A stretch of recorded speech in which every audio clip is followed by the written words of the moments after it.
Dear student, welcome to Siddhantu education. स्वागत है आप सभी का आज के डेली करंट अफेयर सेशन में। मैं हूं स्वप्निल और आप जुड़ चुके हैं हमारी डेली करंट अफेयर क्लास में, जहां पे हम सिर्फ कंसेप्ट ही नहीं बल्कि पूरे न्यूज़ का एनालिसिस डेप्थ में करते हैं, जो कि आपके प्रीलिम्स और मेंस दोनों में काम में आते हैं, चाहे आप एसएससी, रेलवे या किसी और भी एग्जाम की तैयारी कर रहे हो। तो दोस्तों, सबसे पहले मैं आपके लिए स्वामी विवेकानंद जी की एक बहुत छोटी लाइन लेकिन बहुत बड़ी बात जो उन्होंने कही है, everything is easy when you are busy but nothing is easy when you are lazy. मतलब रोज जो बच्चा रोज सुबह उठकर, चाहे उसका मन करे या ना करे, पढ़ाई करता है, उसके लिए करंट अफेयर्स और सारे सब्जेक्ट, सारे एग्जाम्स के लिए आसान हो जाते हैं। लेकिन जो बच्चा कहता है आज छोड़ देते हैं कल पढ़ेंगे, उसके लिए सबसे आसान टॉपिक भी भारी लगने लगता है। तो आज सुबह 7 बज चुके हैं और आप यहाँ पे अपने स्क्रीन के सामने इस क्लास को लगा रहे हो। इसका मतलब आपकी जीत की ये पहली निशानी है। अब चलिए दिमाग को एक्टिवेट करते हैं और आज का करंट अफेयर सेशन ऐसे पढ़ते हैं जैसे यही आपकी सिलेक्शन की चाबी हो। सबसे पहले दोस्तों, हमारे करंट अफेयर की न्यूज़ है आपके सामने, स्टैटिक। दोस्तों, यहाँ पे सेबी पढ़ेंगे, सेबी स्टॉक एक्सचेंज, ठीक है, जो हमारे भारत देश में कार्यवहन रहता है, उसका यहाँ पे हेड चेयरमैन कौन है?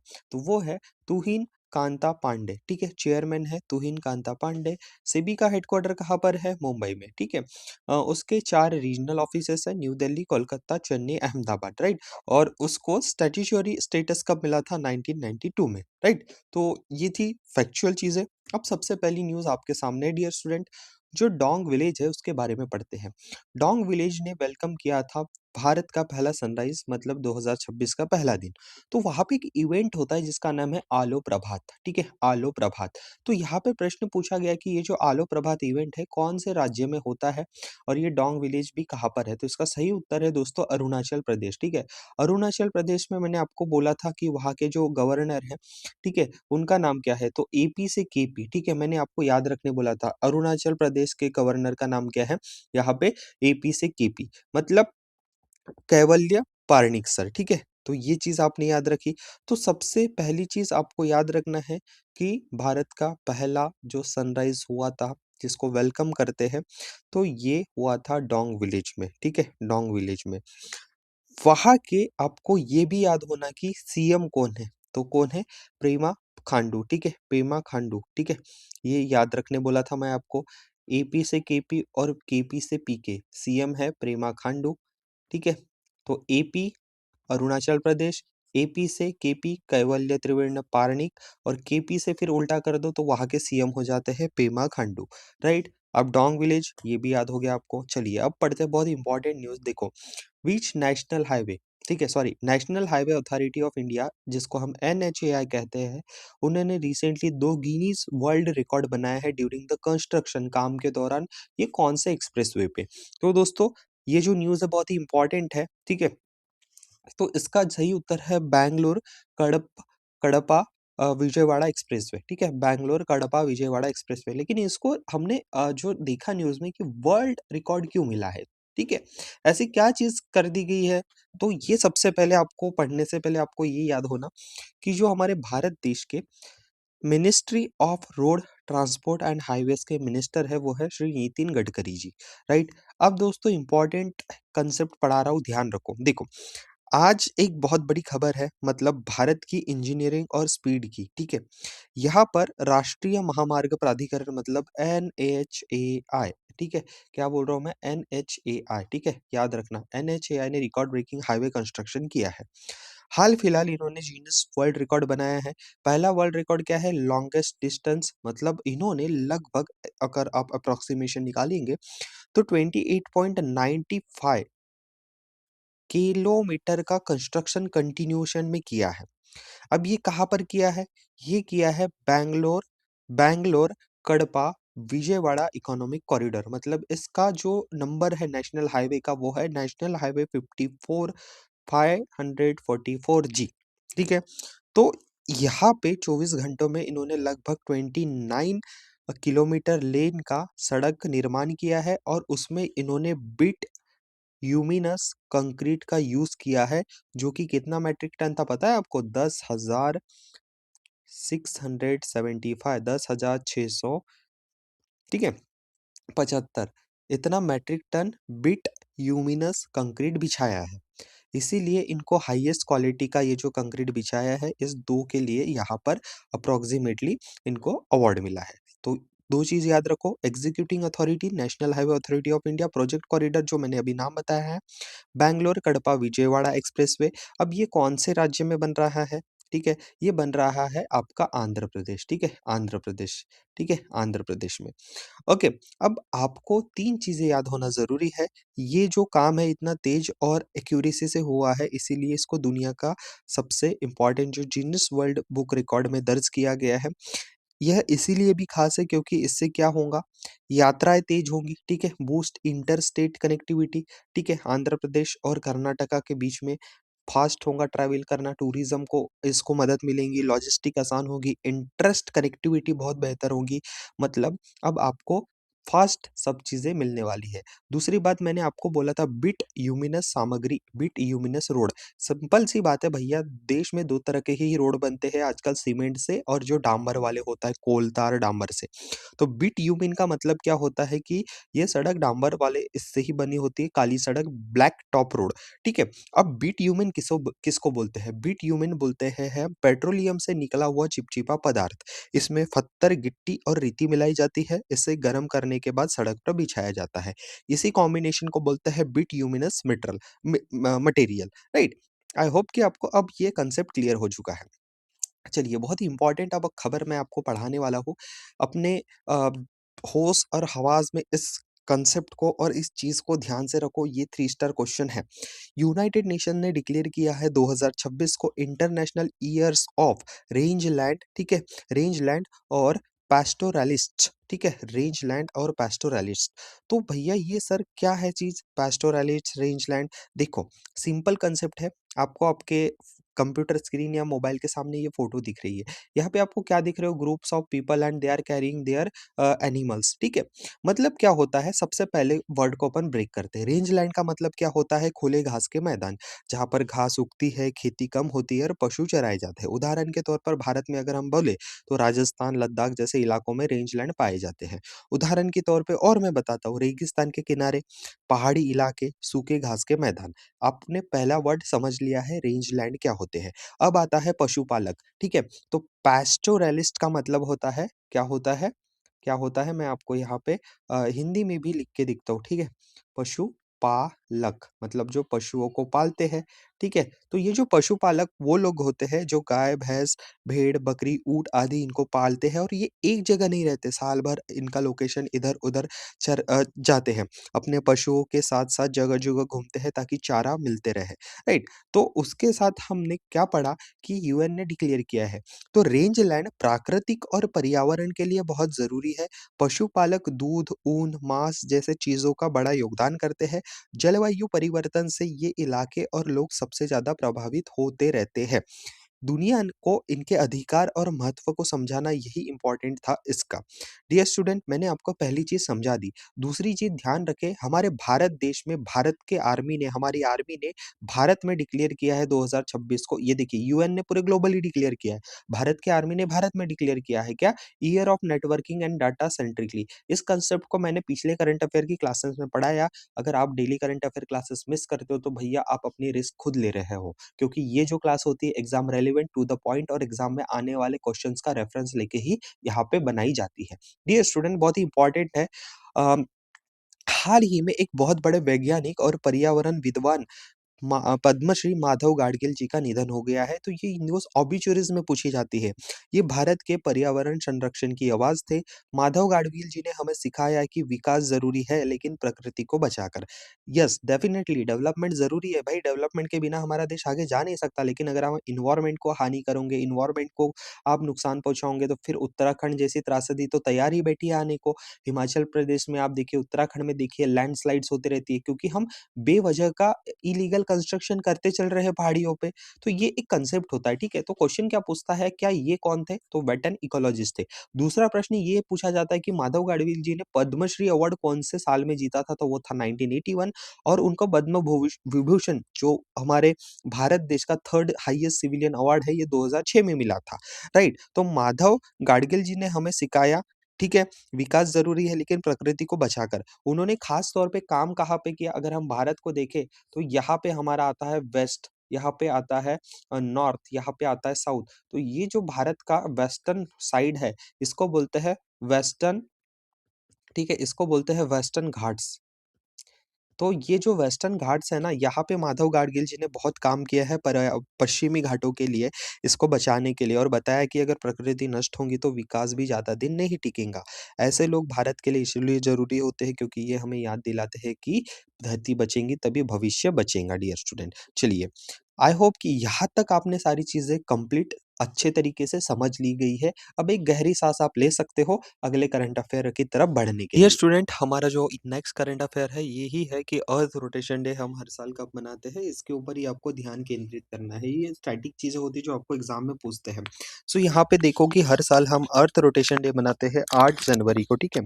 तो 8 जनवरी को हम कौन-सा डे मनाते हैं? Earth rotation day. तो ये अर्थ रोटेशन डे अगर याद रखना है ना तो E इज़ इक्वल टू 8 रखो, ठीक है? E को अगर आप कंप्लीट करोगे तो बनता है 8, ठीक है? सो अर्थ रोटेशन डे 8। अब देखो यहाँ पे सिंपल सी बात है, अर्थ रोटेट होती है इसी कारण दिन और रात देखने को मिलता है। अगर अर्थ घूमना बंद कर दे तो न दिन रहेगा न रात, तो जीवन ही संभव नहीं रहेगा, सिंपल है।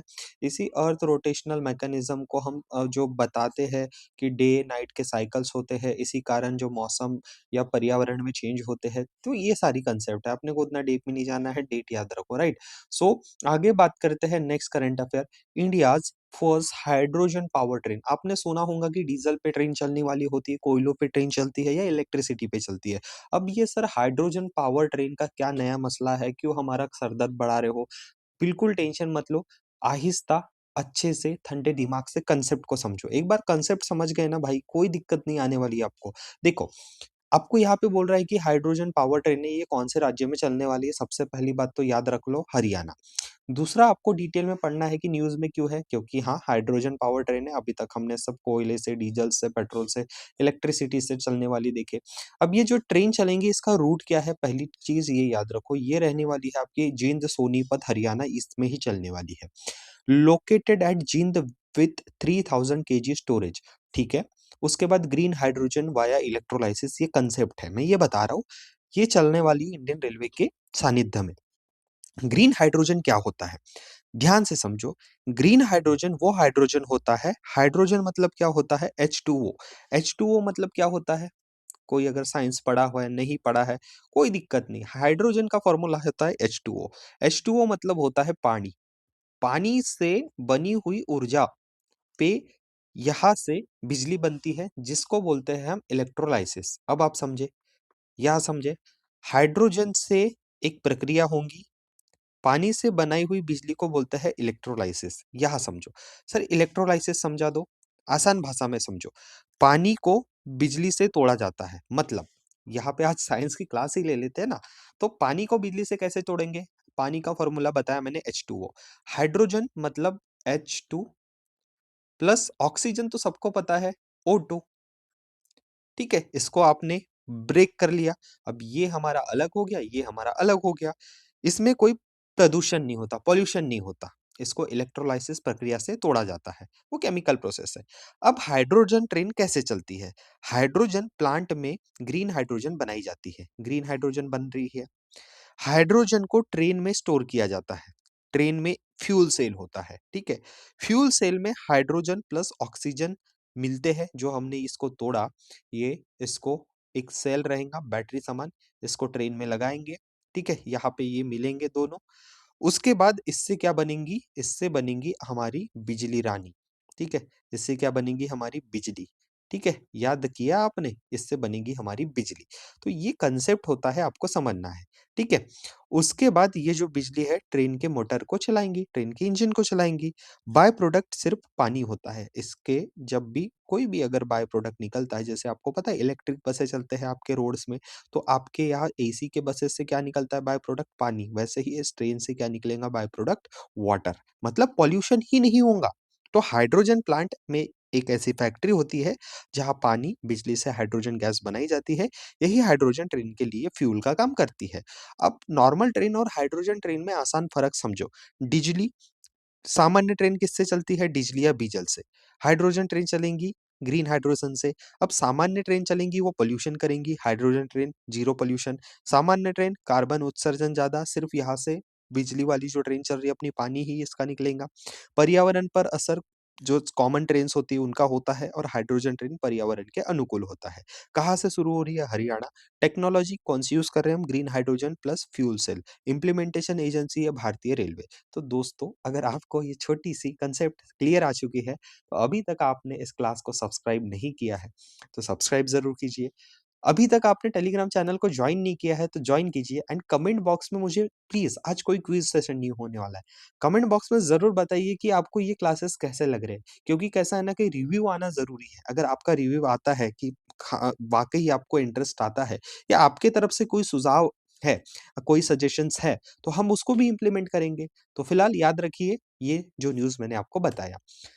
डियर स्टूडेंट्स, अगला क्वेश्चन है जो अभी हमारे यहाँ MNREGA, Mahatma Gandhi national rural guarantee योजना थी, उसको चेंज करके विकसित भारत गारंटी फॉर रोजगार आजीविका मिशन बिल 2000 पास हो चुका है। अब ये योजना बन चुकी है। इसके तहत क्वेश्चन पूछा है कि लीगल गारंटी कितने दिनों की आपको काम मिलेगा, कितने दिनों का एम्प्लॉयमेंट मिलेगा हर साल? तो ये है दोस्तों 125 दिन, राइट? पहले था 100 दिन, अब कर दिया गया है 125 दिन। याद रखिए, पहले था 100 दिन, अब कर दिया गया 125 दिन। आगे बढ़ रहे हैं। Who has been appointed as the director finance director at the Central Silk Board Bangalore on deputation basis under ministry of textiles. ठीक है, तो सबसे पहले याद रखिए किसको अपॉइंटमेंट मिली है, ये मिली है PS गिरीशा। अब आपको इंपॉर्टेंट ये है कि भारत में वस्त्र मंत्रालय का मंत्री कौन है, मतलब यूनियन मिनिस्टर ऑफ टेक्सटाइल्स। ठीक है, तो ये है आपके हमारे देश में गिरिराज सिंह। याद रखिए, गिरिराज सिंह ये है हमारे देश के मिनिस्टर टेक्सटाइल्स के। नेक्स्ट हम बात करते हैं कि ये जो मिनिस्ट्री है ये क्या है, तो ये मिनिस्ट्री ऑफ टेक्सटाइल्स जो पूरे हमारे भारत देश में वस्त्र मंत्रालय का नेतृत्व करता है। कपड़ा, हैंडलूम, सिल्क, टेक्सटाइल्स एक्सेट्रा से जुड़े जो है पॉलिसीज बनाना, योजनाएं चलाना और उद्योग को बढ़ा देना। ठीक है, ये इंपॉर्टेंट चीजें है, याद रखिए। आगे बात करते हैं, बहुत ही इंपॉर्टेंट चीज है, बहुत ही इंपॉर्टेंट चीज है आपके लिए कि दोस्तों, अगर अभी तक आपने इस वीडियो को हाई पॉइंट्स नहीं दिए हैं, तो प्लीज प्लीज आपसे रिक्वेस्ट है, इस वीडियो को हाई पॉइंट जरूर दीजिए। उसके बाद अगर आपने इस चैनल को सब्सक्राइब नहीं किया है, सब्सक्राइब ज़रूर कर लीजिए। मुझे कमेंट करके आज बताइए कि आपको ये वीडियो लेक्चर कैसे लगते हैं, आपको पसंद आ रहे हैं या नहीं? अगर आपने अपने दोस्तों तक शेयर नहीं किया है, तो सबसे पहले ये काम ज़रूर कर दीजिए। और चलिए अगला करंट अफेयर पढ़ते हैं। देखिए, Bharat took at India's modern warfare force. तो भैरव नाम की एक मॉडर्न वॉरफेयर फोर्स भारत में लाई गई है, जिसमें 1 लाख ड्रोन ऑपरेटर्स रहेंगे। एकदम ये जो है इंडियन आर्मी की ट्रेन आर्मी रहेंगी, और ये नरसीदाबाद राजस्थान में इनको मॉडर्न वॉरफेयर के लिए प्रिपेयर किया जा रहा है। ध्यान से सुनिए, भारत की नई और आधुनिक युद्ध क्षमता रखने वाली यह एक कॉन्सेप्ट है। इसको कोई पारंपरिक ये पैदल-वैदल वाली सेनाएँ नहीं है, इसमें टेक्नोलॉजी से लैस लोग रहने वाले हैं, ठीक है? एक गोली भी ये 30 किलोमीटर दूर से मार सकते हैं, तो इतना टैलेंट इनमें रहने वाला है। तो भारत सरकार ने भैरव को क्यों लाया? तो सिर्फ बंदूक और टैंक से आज की लड़ाइयाँ नहीं जीती जाएँगी। आप देख रहे हो क्या-क्या हो रहा है देश दुनिया में, बल्कि अब ज़माना आ गया है कि drone, artificial intelligence, satellite, cyber और रियल टाइम डेटा से युद्ध लड़ा जाता है। भैरव का उद्देश्य है कि कम सैनिकों में ज़्यादा ताकत इज़ इक्वल टू तेज़ फैसला इज़ इक्वल टू कम नुकसान। तो भैरव कैसे काम करेगा? आसान भाषा में समझो, भैरव मुख्य रूप से यहाँ पे ड्रोन और निगरानी सिस्टम इनको सिखाया जाएगा, आर्टिफिशियल इंटेलिजेंस सिखाया जाएगा, डिजिटल और साइबर टेक्नोलॉजी सिखाई जाएँगी, तेज कम्युनिकेशन और डाटा शेयरिंग इसको सिखाया जाएगा। देखिए, यहाँ पर हम बात करते हैं, तो आपको समझना है कि आज का जो युद्ध है ताकत से नहीं जीता जाता, टेक्नोलॉजी से जीता जाता है। भैरव भारत की वही टेक्नोलॉजी वाली यहाँ पे आर्मी है जो दुश्मन को देखने से ही पहले पहचान लेती है, राइट? तो ये आपको याद रखना ज़रूरी है। बहुत इंपॉर्टेंट है, आपको यहाँ पे पता है बिलार्ड्स एक गेम होता है जिसके चैंपियन थे मनोज कोठारी, ये हाल ही में देहांत हुआ है इनका 67 की उम्र में। इन्होंने वर्ल्ड ब्लिडार्स चैंपियनशिप कब जीती थी? ये इंपॉर्टेंट क्वेश्चन पूछ सकते हैं। तो दोस्तों ये याद रखो, 1990 में इन्होंने जीता था। नाम याद रखना, मनोज कोठारी। ये वाला गेम आपको पता है सबको, पूल टेबल इसी को बोलते हैं बिलियर्ड्स गेम। आगे बात करते हैं, एक MOU साइन हुआ है भारत में ONGC और किसके बीच में? CSR fund development of Eklavya residential model schools. देखो, ये 2 संस्थाओं के बीच मिलकर काम करने के लिए एक एमओयू समझौता हुआ है। अब अगर हम बात करें तो भारत सरकार क्या चाहती है कि यहाँ पे national scheduled tribes finance and development corporation, ये जो है यहाँ पे इन दोनों के बीच में ये एग्रीमेंट साइन हुआ है। तो भारत सरकार यहाँ पर चाहती है कि आदिवासी बच्चों को अच्छी शिक्षा मिले, उनके स्कूल और आधुनिक और बेहतर सुविधाएँ वाले बने। इसी को देखते हुए ओएनजीसी ने अपनी सीएसआर मतलब कॉर्पोरेट सोशल रिस्पॉन्सिबिलिटी के तहत 100 एकलव्य मॉडल रेसिडेंशियल स्कूल के विकास के लिए एमओयू साइन किया है। अब इस एमओयू के तहत क्या होगा? स्कूलों का इंफ्रास्ट्रक्चर बेहतर होगा, स्मार्ट क्लासेस होंगी, कंप्यूटर लैब्स होंगे, हॉस्टल और बुनियादी सुविधाएँ होंगी, पढ़ाई का माहौल मजबूत बनेगा। एकलव्य मॉडल रेसिडेंशियल स्कूल हाल ही में इसको क्या बोलते हैं? मतलब आपको आपको पता होना कि नॉर्मल स्कूल से अलग क्या होता है? यहाँ पे सिर्फ आदिवासी बच्चों के लिए रेसिडेंशियल स्कूल्स चलते हैं, जहाँ मुफ्त शिक्षा, मुफ्त रहना, मुफ्त खाना मिलता है। इसका उद्देश्य है कि शिक्षा में इक्वलिटी लाना। तो इस एमओयू से आदिवासी शिक्षा को बढ़ावा मिलेगा, सरकार और पब्लिक सेक्टर यूनिट्स की साझेदारी बढ़ेगी। यहाँ पर आपको अगर बात करें तो कॉर्पोरेट सोशल रिस्पॉन्सिबिलिटी का सही उपयोग होगा और इंक्लूसिव डेवलपमेंट होगा, राइट? तो आपको ये चीज़ याद रखना है, national scheduled tribe finance development corporation, ठीक है? आगे बढ़ते हैं, बहुत इंपॉर्टेंट चीज़ है। देखो ये अभी फेनोमेना, ये साइंस और टेक्नोलॉजी की न्यूज़ है।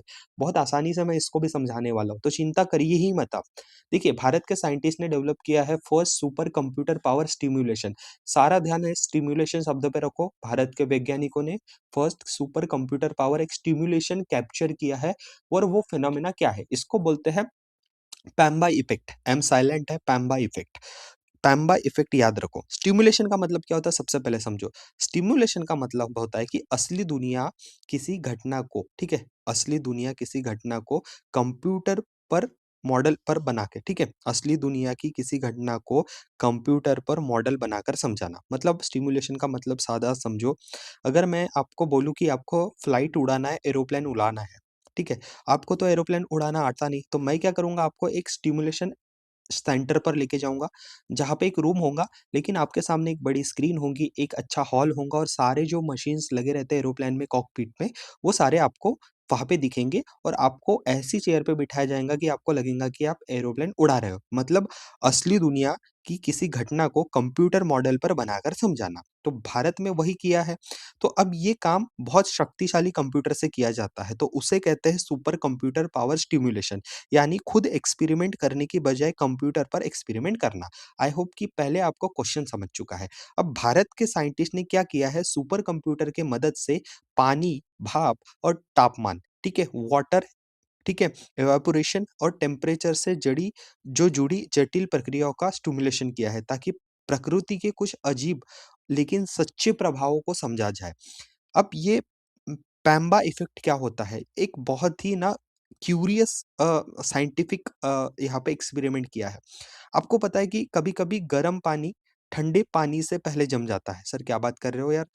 ठंडा पानी तो पहले जमेगा, गर्म पानी को ठंडा होगा, फिर ठंडे में टेम्परेचर डाउन जाएगा तब जमेगा, नहीं, यही तो बात हुई है ना। अब ये पैम्बा इफ़ेक्ट वही है कि गर्म पानी कभी-कभी ठंडे पानी से पहले जम जाता है। सुनने में अजीब लग रहा है, लेकिन यही साइंटिफिक रूप से सही है। ऐसा क्यों होता है समझो।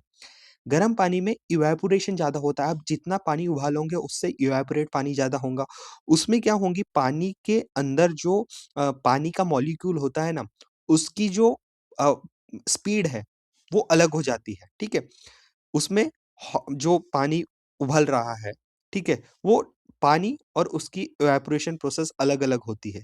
इसी वजह से कुछ-कुछ परिस्थितियों में गर्म पानी तेज़ी से जम जाता है, ठीक है? मतलब hot water will turn into ice faster than cold water. This is called Pamba effect. It is a observation that hot liquid such as water can freeze more quickly than cold liquid when both are identical in volume and under similar condition. Right? तो simple सी याद रखो, hot water freezes faster than cold, इसी को कहते हैं Pamba effect. ये याद रखने वाली चीज है, यही से out of the box question पूछते हैं। बहुत ही इंपॉर्टेंट है, नेशनल टेक्सटाइल मिनिस्टर कॉन्फ्रेंस 2026 की जनवरी 8 में शुरू होने वाली है, तो ये कहाँ पे होने वाली है? गुवाहाटी, राइट? तो याद रखो। दोस्तों, आपको पता है अभी वेनेजुएला बहुत इंपॉर्टेंट चर्चा में चल रहा है। तो क्वेश्चन समझने से पहले पूरी एक कहानी समझो। देखो, ये कहानी एक देश की है जिसका नाम है वेनेजुएला। वेनेजुएला तेल से भरा एक देश है, मतलब वहाँ पे तेल के भंडार ज़्यादा पाए जाते हैं। दुनिया के सबसे बड़े तेल भंडारों में से एक है, लेकिन पिछले कई सालों से वहाँ पॉलिटिकल और इकोनॉमिकल क्राइसिस रहा है।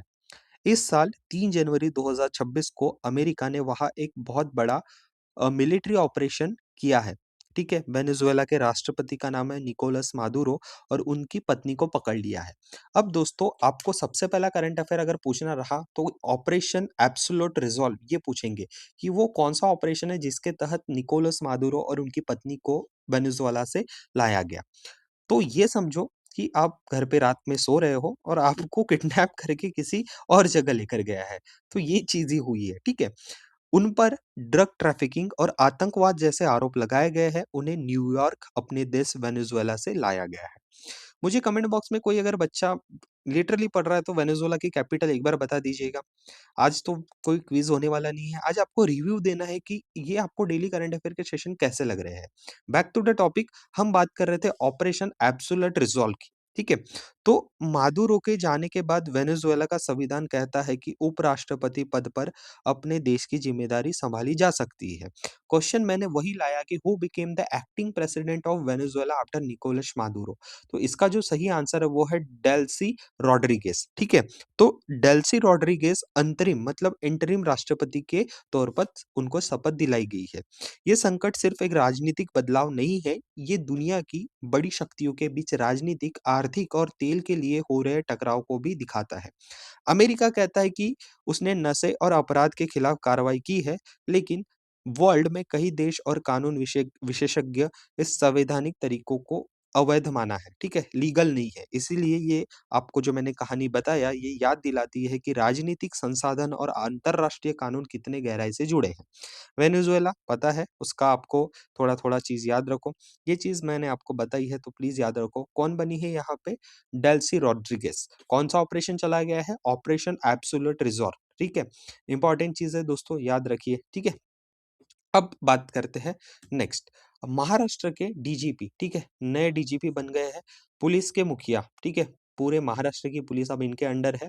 26/11 के हीरो भी है, मतलब सदानंद दाते, इनका नाम याद रखो, सदानंद दाते अपॉइंट हुए हैं new DGP of Maharashtra, right? Dear student, अब आपको एक गेम का नाम याद रखना होगा, the Ashes. The Ashes cricket से जुड़ा हुआ एक खेल है। खेल होता है द एशेस, क्रिकेट से जुड़ी हुई एक ट्रॉफी का नाम होता है एशेस। ये कौन से 2 देशों के बीच में होता है? ऑस्ट्रेलिया और उसके बाद ये होती है इंग्लैंड। तो इंग्लैंड और ऑस्ट्रेलिया के बीच में जो सीरीज़ खेली जाती है उसको बोलते हैं द एशेस, ठीक है? तो प्लीज़ याद रखो। उसके बाद 53rd एडिशन हो रहा है न्यू दिल्ली में वर्ल्ड बुक फेयर का, ठीक है?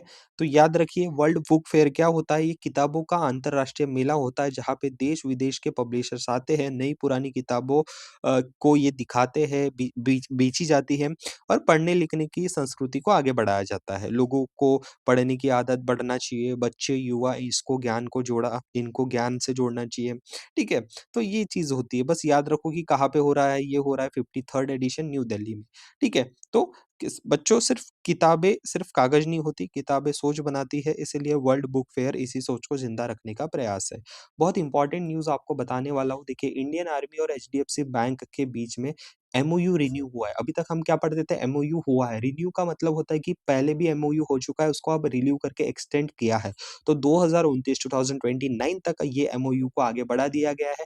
एचडीएफसी बैंक प्रोवाइड करेगा बैंकिंग सर्विसेज़, जो यहाँ पे एक्सीडेंटल इंश्योरेंस मतलब पर्सनल एक्सीडेंटल इंश्योरेंस भी कवर किया जाएगा आर्मी के लोगों के लिए।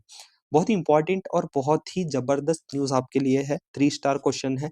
यूडीआई मतलब आपको पता है आधार, तो ये जो उदय, ठीक है? आधार कार्ड वालों ने, आधार सर्विसेज़ ने अपना मैस्कॉट, ठीक है? ऑफ़िशियल मास्कॉट लॉन्च किया है। जिसका नाम है उदय। तो याद रखो, आधार कार्ड कितने नंबरों का होता है? 12 डिजिट नंबरों का। आगे बढ़ते हैं, ये बहुत ही इम्पोर्टेंट न्यूज़ है। बीएसएनएल ने वीओ वाई-फाई अपना नया नेटवर्क लॉन्च किया है। देखो, ये आपको एक मोबाइल का स्क्रीनशॉट है, यहाँ पे आपको देखने को मिलता है, ये सेकंड वाली सिम हो चुकी है अब बीएसएनएल की। तो ये जो सिम कार्ड है ना, पहले क्या होता था, आपके कॉल्स वाई-फाई पे लगते नहीं थे या वॉइस क्वालिटी अच्छी नहीं लगती थी। अगर आप मोबाइल का डेटा बंद भी है, मोबाइल को वाई-फाई से कनेक्ट कर रहे हो, बीएसएनएल के नंबर पे कॉल आ रहा है, तो वाई-फाई से क्या होता है कि कॉल की क्वालिटी अच्छी नहीं रहती थी, कवरेज अच्छा नहीं आ रहा था, मतलब आपको एनी टाइम नेटवर्क पे स्विच रहना पड़ता था। तो इसीलिए मेरी एक छोटी-सी कहानी सुनो। मान लीजिए एक स्टूडेंट है राम। राम पहाड़ी इलाके में रहता था, एक गाँव में रहता था। वहाँ मोबाइल नेटवर्क बहुत कमज़ोर रहता था। फ़ोन करने पर भी आवाज़ टूट जाती थी, कॉल कट हो जाती थी, लेकिन राम के घर में वाई-फाई लगा है। अब बीएसएनएल ने एक नई सुविधा दी है जिसका नाम है वीवो वाई-फाई, ठीक है? Vivo wifi, voice over wifi. Ram ने अपने मोबाइल में वॉइस ओवर वाई-फाई ऑन किया और बिना किसी मोबाइल टावर के वाई-फाई से कॉल करने लगा। आवाज़ साफ-सुथरी थी, कॉल बहुत मजबूत नेटवर्क में चल रहा था और कोई एक्स्ट्रा चार्ज भी नहीं लगा। तो वॉइस ओवर वाई-फाई टेक्नोलॉजी क्या है? तो मोबाइल कॉल्स को वाई-फाई नेटवर्क से जोड़ना यानी होता है मोबाइल नेटवर्क से आप अब नहीं मतलब वाई-फाई से भी कॉल कर सकते हो। लेकिन वाई-फाई अगर उपलब्ध हो तभी कॉल आसानी से जाएँगी, राइट? तो ये समझो तो बीएसएनएल ने दूर-दराज़ इलाकों में नेटवर्क जो बीएसएनएल का कमज़ोर होता है, घर के अंदर सिग्नल नहीं पहुँचता, हर जगह टावर लगाना मुश्किल है, इसीलिए उन्होंने वॉइस ओवर वाई-फाई टेक्नोलॉजी लाई है, ठीक है? तो ये याद रखिए, नॉर्मल कॉल को क्या है, मोबाइल टावर ज़रूरी है। सिग्नल भी कमज़ोर हो जाता है, नेटवर्क पर आपको निर्भर रहना पड़ता है। लेकिन बीएसएनएल जो वॉइस ओवर वाई-फाई लाया है, इससे वाई-फाई से आप कॉल कर सकोगे, साफ-सुथरी आवाज़ आएँगी, इंटरनेट पर आप डिपेंड रहोगे, राइट? तो ऐसे करने वाले दूसरी यहाँ पे सिम कार्ड्स भी है, लेकिन बीएसएनएल ने रिसेंट में लाया है, तो क्वेश्चन पूछ सकते हैं कि रिसेंटली जो लाने वाला है इस टेक्नोलॉजी को, ये कौन है? ठीक है? आसानी से आपने समझ चुके होंगे, ये आपके लिए इम्पोर्टेंट है। डियर स्टूडेंट बहुत ही इम्पोर्टेंट चीज़ है, अब यहाँ पे देखो आंध्र प्रदेश के नरसापुरम जिले में लेस क्राफ्ट की चर्चा पूरे देश में बढ़ गई है क्योंकि नरेंद्र मोदी जी ने हाल ही में यहाँ पे मन की बात बोली है। लेकिन ये इसलिए इम्पोर्टेंट है कि ये जो लेस क्राफ्ट है, ठीक है? आंध्र प्रदेश के नरसापुरम में ये जीआई टैग मिला है इसको, ठीक है? एम्ब्रॉयडरी आपको पता है महिलाएँ जो बनाती है, हाथ से बनी हुई नारी शक्ति का संरक्षण करती है, ठीक है? तो ये लाया है, तो सिंपल याद रखो कि नरसापुरम की है ये जीआई टैग, ठीक है? इसको बोलते हैं क्या बोलते हैं हम? लेस क्राफ्ट, ठीक है? इम्पोर्टेंट बहुत ही इम्पोर्टेंट है। देखो, यहाँ पे भारत और चाइना का संदर्भ आपको देखने को मिलता है। न्यूज़ है, ठीक है? 5th ऑफ जनवरी मतलब रिसेंट की न्यूज़ है, तो याद रखो ईबी4 याद रखो ईबी4 ठीक है? ये वाला ईबी4 मत याद रखो, ठीक है? मैं आपको बता रहा हूँ ये वाला ईबी4 याद मत रखना, ठीक है? नहीं तो कन्फ्यूज़न हो जाएगा। ईबी4 अपने को कौन-सा ईबी4 रखना है? ई-बी-4 चलिए मैं पहले आपको ये बता देता हूँ, ईबी-4 क्या होता है? देखिए, ईबी-4 मतलब यूनाइटेड स्टेट का ग्रीन कार्ड है। ये वीज़ा अमेरिका का एम्प्लॉयमेंट बेस 4th प्रेफ़रेंस है, ठीक है? ये अमेरिका वाली बात है। मैं अभी ब जो बात कर रहा हूँ, वो चाइना के संदर्भ में बात कर रहा हूँ। ई-बी-4 ठीक है? आपको क्या पढ़ना है? ई-बी-4 ठीक है? अब मैं आपको बताने वाला हूँ कि ये वीज़ा भारत ने क्यों लाया है? देखिए, सबसे पहले भारत सरकार ने ये वीज़ा इसीलिए शुरू किया है कि चीन और भारत के बीच में व्यापार को सुधारना। अभी तक हमारे देश में चीन और भारत के संबंध अच्छे नहीं थे, लेकिन अभी थोड़ा अच्छे हो रहे हैं। इम्पोर्टेंट इसमें ये वीज़ा किसको दिया जाता है? जो बिज़नेसमैन, ठीक है? वो अप्लाई कर सकते हैं भारत आने के लिए। विदेशी नागरिकों को भारत में आना, निवेश को बढ़ाना, ठीक है? इसके साथ-साथ मैं आपको ये बताता हूँ कि ये वीज़ा अगर आप अप्लाई करते हो, चाइना वाले लोग, ठीक है? तो आपको 45 से 50 दिनों के अंदर ये आपको वीज़ा मिल जाता है। ड्यूरेशन भारत में अधिकतम 6 महीने तक रुकने की अनुमति चाइना के जो आएँगे उनको दी गई है। ये वीज़ा क्यों दिया जाता है? देखिए, बहुत सारे हमारे भारत में फैक्ट्रीज़ हैं, भारत में बहुत सारे चाइनीज़ मशीनें लगी हैं। जिन्हें चलाने या ठीक करने के लिए वहाँ के इंजीनियर्स को आना पड़ता है। तो भैया उन्हीं के लिए ये जो वीज़ा है ना, ये लाया गया है। ठीक है? कौन-सा वीज़ा? ई-बी-4 ठीक है? इम्पोर्टेंट है, याद रख लीजिए। इस वीज़ा के तहत चीन के जो एक्सपर्ट्स मशीन होती है, उसको एस्टेब्लिश करना, उनको देखना, क्वालिटी चेक करना, एम्प्लॉयमेंट और ट्रेनिंग देना, ठीक है? ये सिस्टम को सेटअप करने के लिए वो लोग आएँगे। इसके अलावा जो प्लांट डिज़ाइन से जुड़ा काम होता है, सीनियर मैनेजमेंट्स की मीटिंग इसके लिए भी ये मिलेगा। तो ये इम्पोर्टेंट जो चीज़ मैंने आपको बताया कि रेफरेंस किसका लेना है चाइना का, ठीक है? तो याद रखना। अगला जो न्यूज़ है, हिस्ट्री दैट इंडिया इग्नोर्ड ये जो बुक है इसका प्रकाशन हुआ है किसके हाथों से? ये जो गोवा के चीफ मिनिस्टर हैं प्रमोद सावंत, इनके हाथों से हुआ है। लॉन्च हुई है बुक गोवा में और इस बुक के लेखक है प्रेम प्रकाश, ठीक है? बहुत इंपॉर्टेंट बुक है, याद रखिए। 2025 में और कौन-सी बुक्स लॉन्च हुई है भाई एक बार देख लो। The new world 21st century global order and India, Ram Madhav ने लिखी है। Ready, relevant and resurgent, a blueprint for transformation of Indian military, ये लिखी है सीडीएस जनरल अनिल चौहान जी ने। PMO through the ages Himanshu Roy ने। Narrative of the bench, a जज speak, former chief justice of India N V Ramana. चुनौतियां मुझे पसंद है, ये लिखी है विनय जोशी, अशोक देसाई और पंकज जैन। तो ये वाला याद मत रखो, 3 का कभी ऑप्शन बनेगा नहीं, बाकी इंपॉर्टेंट चीजें होती है। डियर स्टूडेंट, आज का करंट अफेयर सेशन हम यहीं पे एंड करते हैं। अगर आपने इस वीडियो को अभी तक हाइप नहीं किया है तो प्लीज़ जाइए इस वीडियो को हाइप पॉइंट्स दीजिए। आज कोई क्विज़ सेशन नहीं है, मुझे बताइए कि आपको लेक्चर सेशंस कैसे लगते हैं? क्या कोई सुधारना करने की ज़रूरत है? अगर हाँ, अभी तक आपने इस वीडियो को लाइक नहीं किया है तो प्लीज़ लाइक कर दीजिए। कमेंट में बताइए कि वीडियो कैसा लगा और दोस्तों तक शेयर कीजिए। चैनल को सब्सक्राइब करना मत भूलिए।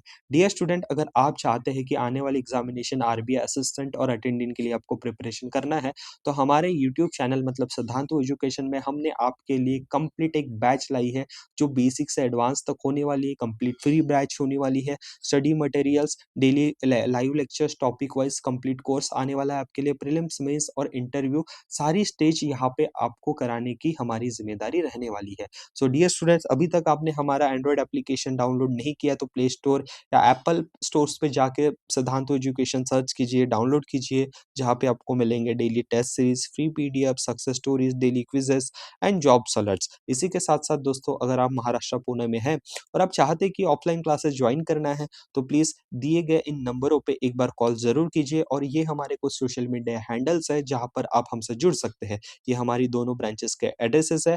डेली आपको अगर यहाँ पे आना है या कॉल करना है, इंक्वायरी करना है तो प्लीज जरूर इस नंबर पे कॉल कीजिए। चलिए मिलते हैं अगले करंट अफेयर वाले सेशन में, तब तक के लिए ध्यान रखिए अपना। Take care, bye bye.